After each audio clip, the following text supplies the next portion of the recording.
Salut, salut à tout le monde.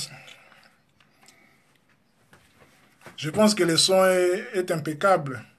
Bonjour à tout le monde, bonjour, bonjour. Bonjour Destiny, bonjour Julio, bonjour Evodi, bonjour Yandenda, bonjour Yasiara, bonjour Julio.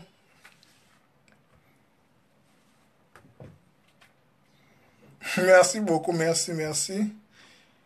Oui, comme prévu sur Facebook, bonjour Yossil. Comme prévu sur Facebook, je l'ai annoncé tantôt que nous allons parler sur l'alphabet hébraïque en ce qui concerne sa première lettre. Sans plus tarder, nous allons commencer. Je pense que vous m'entendez bien. Le son est impeccable, je pense. Bonjour Yaboko Monze. Nous allons commencer avec l'alphabet hébraïque. Merci beaucoup. Ce qu'il faut retenir d'abord, l'alphabet hébraïque constitue 22 lettres.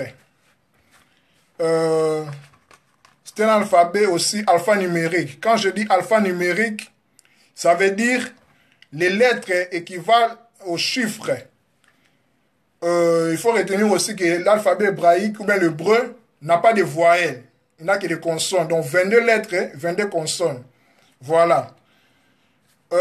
Notre sujet du jour concerne la lettre Aleph, ou bien Alep. C'est la première lettre de l'alphabet hébraïque. Nous allons d'abord remonter l'histoire, d'où est venue cette lettre, jusqu'à ce que nous adoptons notre A actuel, notre A latin. Il faut savoir que la lettre Aleph hérite, bonjour Kémili, hérite de son origine par les hiéroglyphes égyptiens, par un signe qui se dessine par une tête d'un bœuf cornu. Je vais vous montrer les dessins. Comme ça. Donc à l'origine, la lèvre, c'était comme ça. Comme une tête d'un bœuf. Bœuf cornu avec des cornes. Merci Yandenda. Voilà. Donc c'est la première lettre. C'est la première lettre connue de toutes les lettres. Ça remonte à l'hiéroglyphe égyptien. La lettre Aleph, continuons. Après, et ça a connu beaucoup d'évolutions avec les critiques cananites de Canaan. Et les cananites les ont renversés à l'horizontale. Attends, je vais vous montrer. Excusez-moi, il faut que je lise ce que j'ai dit.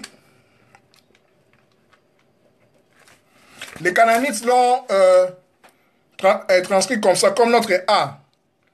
Après cela, ça est devenu à alpha. Alpha grec, ça s'écrit comme ça. Après cela, après des millénaires ou bien des siècles, les derniers sont à l'origine de l'alpha grec, comme je l'ai dit, et de notre A latin. Donc c'est par là que notre A vient. Donc c'était juste l'introduction pour savoir l'origine. Aussi, selon le graphisme de la lettre, dont la lèvre exprime la tête cornue d'un animal, comme je viens de dire. Je vais vous montrer la lèvre, comment ça s'écrit. Comme ça. Bon, c'est renversé, mais il faut, comment dire, c'est la vidéo, mais ça s'écrit comme ça, mais renversé. Je pense que vous me comprenez bien, c'est ça la lèvre. J'ai essayé puis de les transcrire comme on écrit. Voilà, maintenant là, nous allons entrer dans le vif du sujet. Comme je l'ai dit, la lèvre, c'est la première lettre de l'alphabet. Et puis, ce qu'il faut retenir aussi, l'hébreu. L'hébreu, c'est une langue vraiment énergétique et puis spirituelle. C'est pas comme toute autre langue. C'est une langue vraiment, comme on dit, la langue de Dieu. Les Juifs disent même que c'est par des lettres que Dieu a créé le monde. Là, c'est une autre histoire. C'est pas l'histoire du jour. Et puis, ce qu'il faut retenir aussi, comme nous avons dit par les graphismes de la lettre hébraïque, la lettre Alep, la tête cornue d'un animal, ce qu'il faut retenir est que si nous voyons la lettre avec des cornes il faut savoir que dans le symbolisme spirituel, comme je peux le dire, les cornes symbolisent les forces, ou bien la force d'un animal. Prenons l'exemple d'un buffle ou bien d'un taureau. Ces animaux-là puisent leur force par des cornes. Par des cornes. Nous voyons aussi que dans la Bible, ça illustre bien avec les cheveux de Samson. Parce qu'il ne faut pas oublier, dans le spirituel, nos cheveux ont une portée vraiment spirituelle. Quand nous voyons dans la Bible, dans le livre des Juges, les cheveux constituaient la force de Samson, avec ces 7 traits de Samson. C'est pour cela que quand vous voyez aussi un homme ou bien une personne spirituelle laisser ses cheveux, c'est pas du hasard, quoi. C'est pas du hasard, c'est purement spirituel. Par des cheveux, on pousse la force. C'est un peu ça, parce que, comme je l'ai dit, Alep, dans l'hébreu, c'est une langue vraiment très spirituelle. Continuons aussi. L'hébreu tire aussi son origine par la racine Elep. Elep qui veut dire bœuf ou bien gros bétail, comme on l'avait dit au début, qui signifie, il faut retenir aussi que le bœuf, ou bien, le bœuf, ou bien le gros bétail qui symbolise le bœuf, symbolise les sacrifices.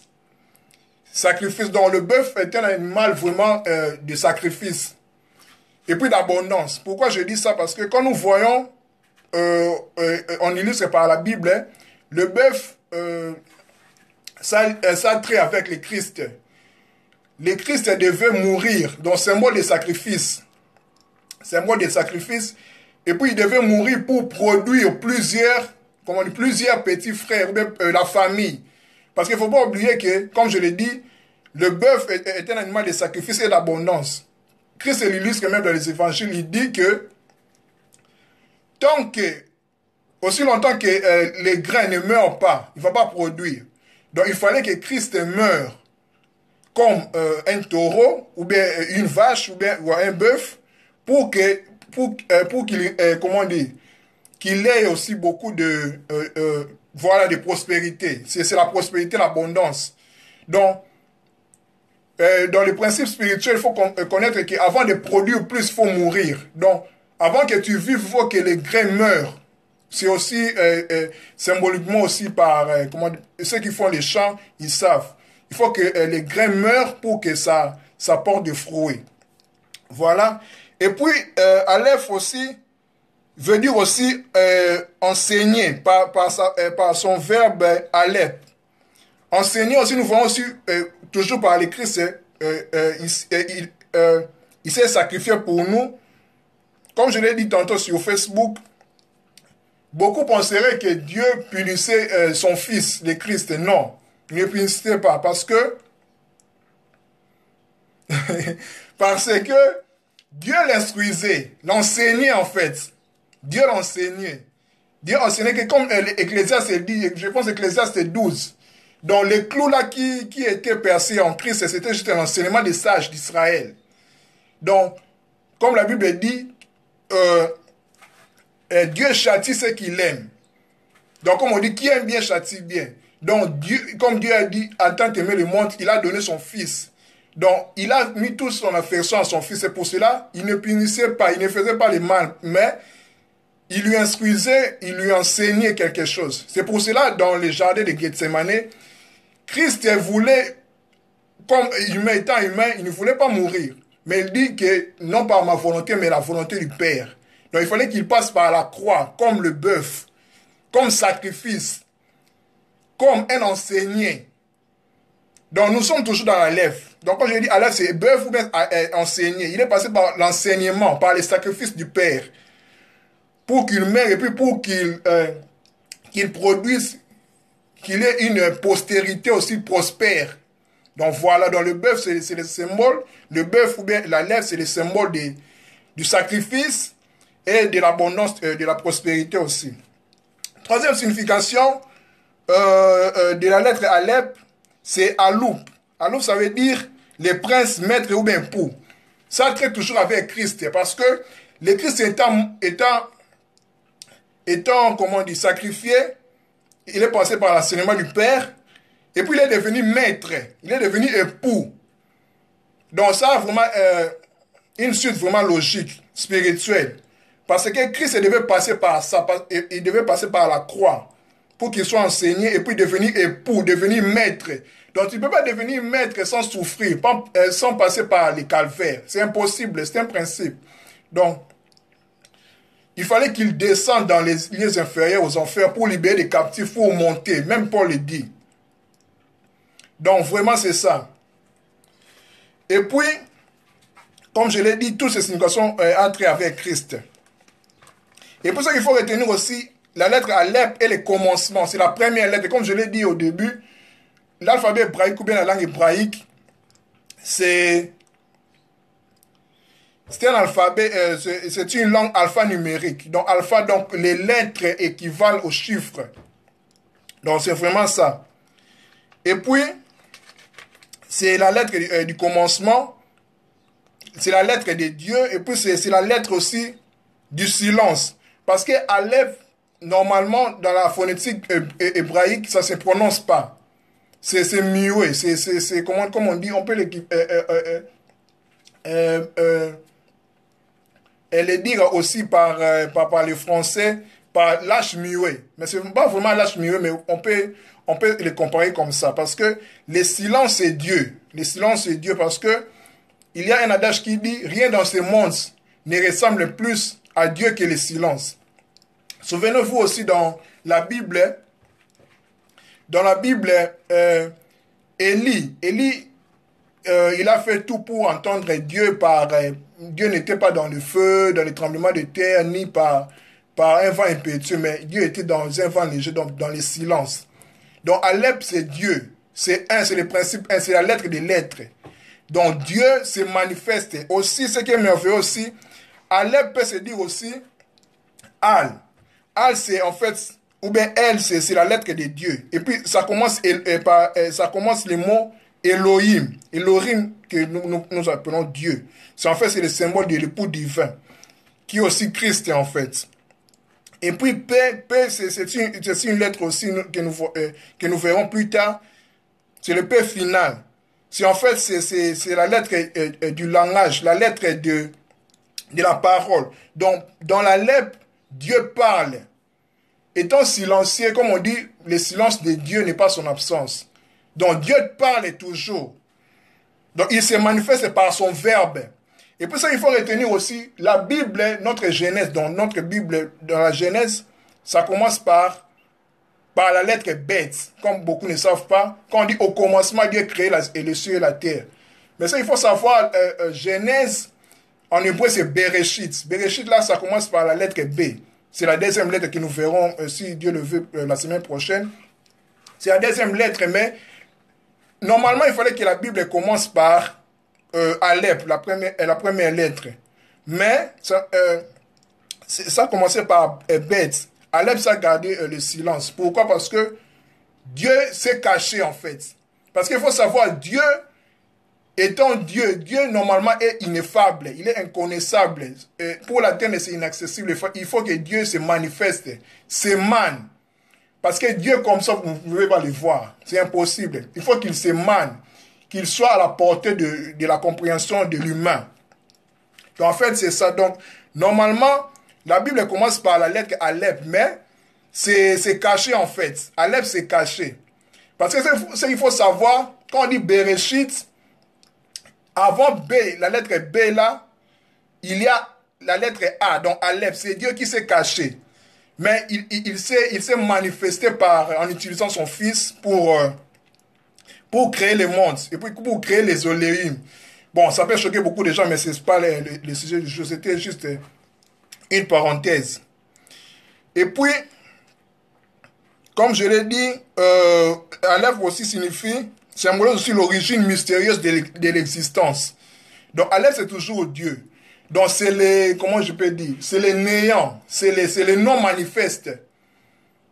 C'est non manifeste, mais pas non manifeste, si je peux le dire comme ça, parce que Dieu s'est réservé, mais il se manifeste pour la compréhension, pour que les humains les saisissent en fait. C'est Dieu, c'est Dieu. Même dans le monde spirituel, quand tu as une vision, cette vision-là doit être proportionnelle avec ta manière de penser, avec ton cerveau. Parce que Dieu ne peut pas, comment on dit, t'apparaître comme ça en étant Dieu. C'est impossible, tu mourras. Parce que personne ne peut voir Dieu vivre. Donc Dieu doit se proportionner, doit se manifester pour ta compréhension.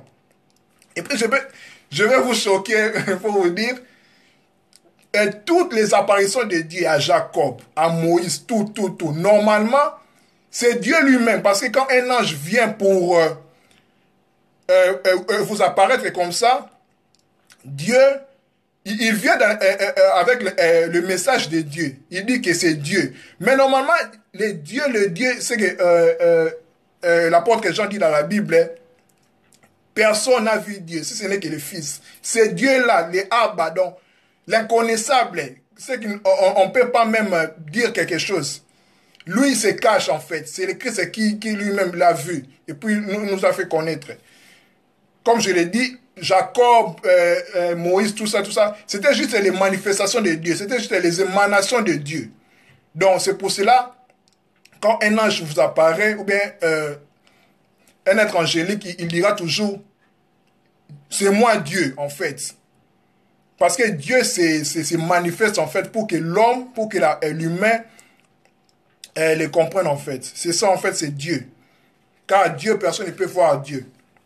Et pour ça, il faut retenir aussi avec la lettre Aleph, nous avons toujours l'habitude de dire que Dieu ou bien Christ est Alpha et Oméga. Oui, Alpha et Oméga, c'est en grec. Donc A à Z. Excusez-moi. Mais en hébreu, pour un hébreu, quand Jean disait ça, Jean était un juif. Le Nouveau Testament est écrit en grec, oui. Mais pour un juif, il va lire Dieu est Aleph et Tav. Oui, Tav, c'est la dernière lettre, c'est la 22e lettre de l'alphabet hébraïque. Et puis, Aleph, comme je l'ai dit, c'est le taureau en fait.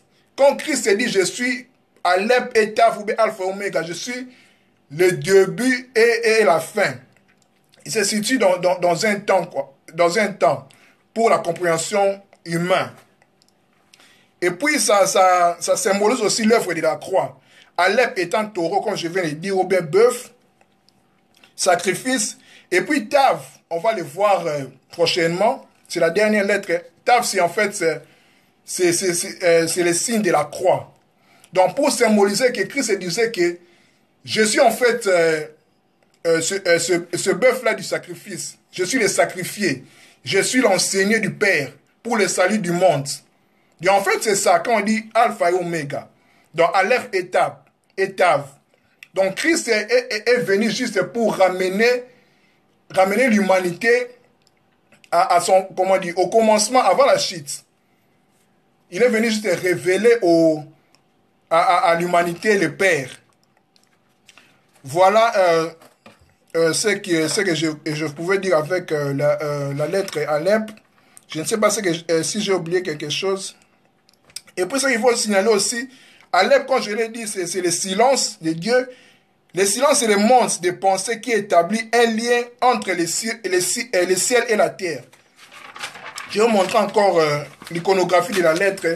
Quand vous voyez comme ça, la lettre Aleph, vous voyez ici, en haut aussi, c'est une lettre aussi. Mais nous le verrons encore plus tard. Ça aussi, c'est une lettre. Nous voyons aussi, ici, c'est le ciel, ici, c'est la terre. En fait, c'est le symbole. Dans le monde spirituel, c'est le monde des sons, des couleurs, des symboles, des signes, en fait. Rien n'est au hasard. Donc, en fait, ça, c'est le silence qui symbolise la connexion entre ciel et terre. Donc, en fait, c'est ça. Et puis, le silence est un climat indispensable pour toute révélation. Pour écouter Dieu, il faut garder le silence d'abord. Donc Dieu est dans le silence. Le silence, c'est Dieu. Donc en fait, c'est ça. Pour d'abord écouter quelqu'un de supérieur, il faut d'abord garder le silence. Il faut garder le silence. C'est pour cela aussi que je pense que quand Paul disait que les femmes se taisent dans les assemblées, oui, il parlait aux Corinthiens, mais moi j'ai compris ça sur le plan, comment dire, révélateur on peut dire aussi que l'épouse, que la femme, que c'est lui qui s'approche vers l'époux, qui est Christ, hein, doit garder le silence. En fait, c'est ça. Il faut garder le silence pour écouter Dieu. En fait, c'est ça, c'est la lèvre. Donc, c'est ce que je pouvais vous dire. Je ne sais pas s'il y a des questions ou bien peut-être ça arrivera en inbox. S'il y a des questions, vous pouvez toujours me poser en inbox. Je pense que j'ai tout dit. Bon, j'ai tout dit ce que je pouvais dire car c'est un sujet vraiment très très vaste. Je me suis juste limité pour une meilleure compréhension. Voilà en fait. Et puis, quelque chose je devais oublier. Quand je dis enseignement, à l'œuvre, quand je l'ai dit enseignement, qu'est-ce qui est passé par l'enseignement du Père? L'enseignement là, ce n'est pas un enseignement universitaire ou bien intellectuel, non. C'est un enseignement du vécu. Un enseignement, comment dire, de l'expérience. Car Christ a expérimenté la croix. C'est ça le vrai enseignement. Comme on dit, l'école de Dieu. C'est ça en fait. Car Dieu doit vous diriger, vous faire passer par des épreuves. C'est ça en fait quand Dieu vous enseigne. Quand Dieu vous enseigne, vous pensez qu'il vous punit. Non, il vous châtie parce qu'il vous aime. Comme on dit, qui aime bien châtie bien. En fait, c'est ça. Je ne sais pas s'il y a des questions. S'il y a des questions, avec plaisir dans mon inbox. Je pense que je vais m'arrêter là. Et puis, si Dieu le veut, la semaine prochaine, nous allons continuer avec la deuxième lettre. La lettre bête. Je vais toujours nous annoncer sur Facebook la date de la vidéo. Merci à tout le monde, à tous ceux et celles qui ont disposé leur temps pour me regarder. Voilà en fait. Pour récapituler en fait, pour ceux qui sont venus en retard, un peu en retard, nous parlons de la lettre hébraïque Aleph. Aleph, c'est la première lettre de l'alphabet. Nous avons dit que l'hébreu est une langue spirituelle, est une langue énergétique. L'hébreu contient 22 lettres. Hein. Il n'y a pas de voyelles que de consonnes. L'hébreu est une langue alphanumérique, dont l'alphabet hébraïque est une langue, est un alphabet alphanumérique. C'est-à-dire, alpha, c'est l'initiale des lettres, numérique, c'est les nombres. Les lettres sont des nombres ou des chiffres. Aleph, c'est à la valeur 1. Quand on dit 1, c'est Dieu, c'est l'unicité, c'est le principe. C'est la mère de toutes les lettres, c'est le principe des principes. En fait, c'est Dieu. Aleph, ça symbolise Dieu. Aleph aussi symbolise le commencement. Ça symbolise aussi les silences. Quand nous avons dit que le silence, c'est Dieu. Pour écouter Dieu, il faut garder le silence. En fait, c'est ça. Nous, étant épouses du Christ, hein, nous devons garder le silence pour qu'il nous ensémence, qu'il nous donne la parole. Devant un supérieur ou bien une autorité, vous devez garder le silence. Il faut d'abord écouter. C'est ça en fait. Quand vous écoutez, vous ouvrez grandement vos oreilles. Vous serez enseignement. C'est ça en fait, devant un être supérieur.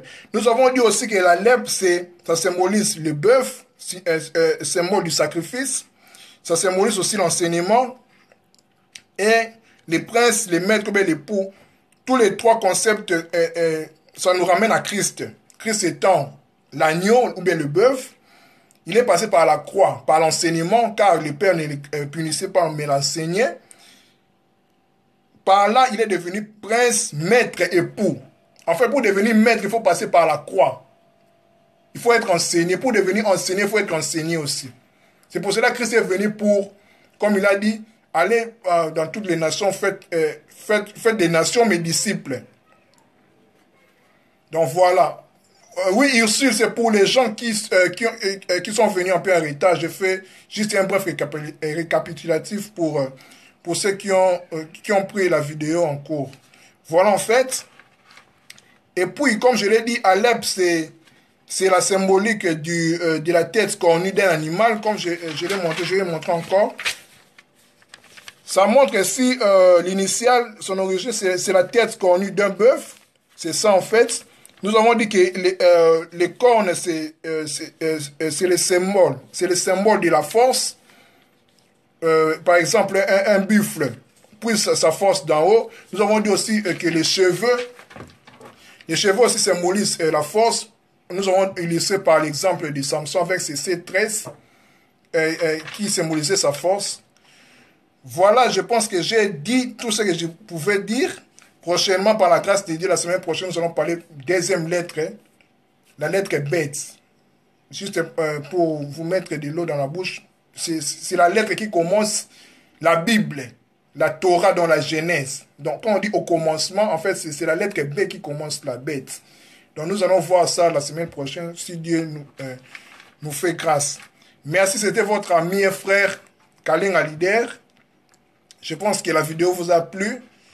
S'il y a des questions, des remarques, je suis à votre disposition, car tout être humain n'est pas parfait, bien qu'elle est perfectible.